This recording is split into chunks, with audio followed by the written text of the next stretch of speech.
Trainee IPS లైంగిక వేధింపుల కేసులో పోలీసుల దర్యాప్తు కొనసాగుతోంది. ఈ కేసులో ఆరోపణలు ఎదుర్కొంటున్న ఉదయ్ కృష్ణారెడ్డిని కోర్టులో ప్రవేశపెట్టారు అత్తాపూర్ పోలీసులు. నిన్న మిర్యాలగూడలో అరెస్టు చేసిన పోలీసులు ఇవాళ రహస్య ప్రాంతంలో అతన్ని విచారించారు. ఆ తర్వాత అశోక్ నగర్ తీసుకువెళ్లారు. గతంలో ఉదయ్ కృష్ణారెడ్డి అద్దెకు ఉన్న ఇంట్లో సోదాలు చేశారు. ఇక ఈ కేసులో ఇప్పటికే ఫిర్యాదుదారురాలి స్టేట్మెంట్ రికార్డు పూర్తి చేశారు అధికారులు.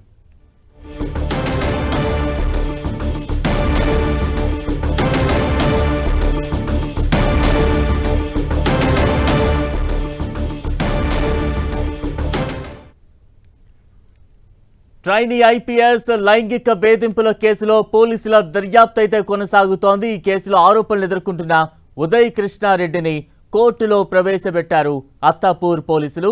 నిన్న మిర్యాలగూడలో అరెస్టు చేశారు పోలీసులు.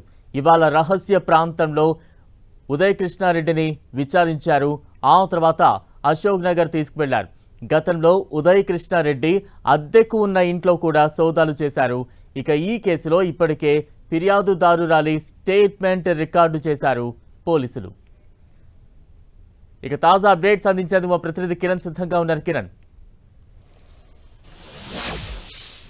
బలరాం, ట్రైనీ ఐపీఎస్ అధికారి ఉదయ్ కృష్ణారెడ్డిని కొద్దిసేపటి క్రితమే ఉప్పర్పల్లి కోర్టుకు తరలించారు అత్తాపూర్ పోలీసులు. తన మీద మరో ట్రైనీ ఐపీఎస్ అధికారిని వేసిన పిటిషన్కి సంబంధించి కూడా క్రాష్ చేయాలంటూ హైకోర్టుకు వెళ్లారు. అప్పటి నుంచి కూడా ఆయన అటు హాస్పిటల్ నుంచి డిశ్చార్జ్ అయినంత కూడా అజ్ఞాతంలోకి వెళ్ళారు. కానీ ఎట్టకేలకు నిన్న మిర్యాలగూడలో పోలీసులు అదుపులోకి తీసుకొని ఈరోజు అత్తాపూర్ పిఎస్కి తీసుకురావడం అయితే జరిగింది.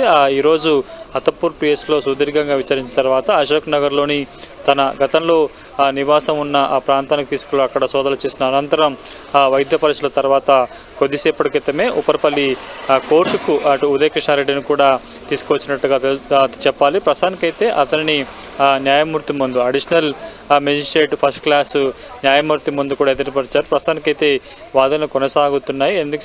ఎందుకు ట్రైనీ ఐపీఎస్ అధికారి ఉదయ్ కృష్ణారెడ్డి మీద కేసు పెట్టాల్సి వచ్చింది, అతడికి సంబంధించిన పూర్తి వివరాలను కూడా ఇటు పబ్లిక్ ప్రాసిక్యూటర్ కూడా ఇటు న్యాయమూర్తి గురించే ప్రయత్నం చేస్తున్నారు. దీనికి సంబంధించి బాధిత ఎవరైతే ట్రైనీ ఐపీఎస్ అధికారి ఉన్నారో వేధింపులకు పాల్పడుతున్నారో గత కొద్ది రోజులుగా ఉదయ్ కృష్ణారెడ్డి తన వేధింపులు పాల్పడుతున్నట్టు కూడా అత్తాపూర్ పిఎస్లో కంప్లీట్ చేసిన తర్వాత నాటకీయ పరిణామాలు చోటు చేసుకుని ఆ తర్వాత కూడా అతడు హాస్పిటల్లో చేరడం, ఆ తర్వాత డిశ్చార్జ్ అయిన తర్వాత కూడా అజ్ఞాతకు వెళ్ళిన నేపథ్యంలో ఎట్టకేలకు నిన్న ఇటు మధ్యాహ్నం మిర్యాలగూడ వెళ్తున్న అతన్ని కూడా టాస్క్ ఫోర్స్ పోలీసులు అదుపులో తీసుకొని అత్తాపూర్ పోలీసులకు అప్పగించడం జరిగింది. ప్రస్తుతానికైతే విచారణలో ఈరోజంతా కూడా అతడి వద్ద నుంచి కొంత కీలక సమాచారాన్ని రాబట్టే ప్రయత్నం తెలుస్తుంది. దీనికి సంబంధించి కూడా తన మీద తోటి ఐపీఎస్ అధికారిని వేసిన పిటిషన్కి సంబంధించి కూడా ఇప్పటికే హైకోర్టుకు వెళ్ళాడు. హైకోర్టులో గతంలో ఈరోజు విచారించి చెప్పిన నేపథ్యంలో ఆ పిటిషన్ క్రాష్ చేయాలంటూ కూడా ఆయన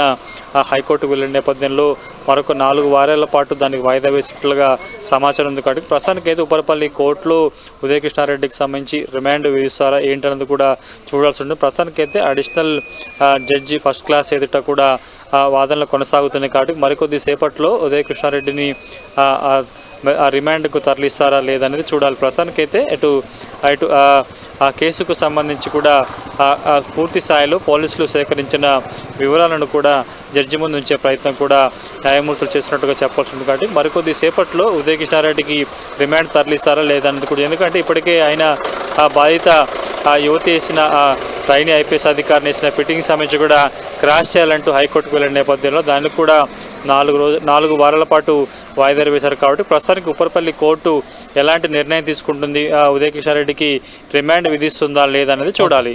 రైట్, థ్యాంక్ యూ కిరణ్.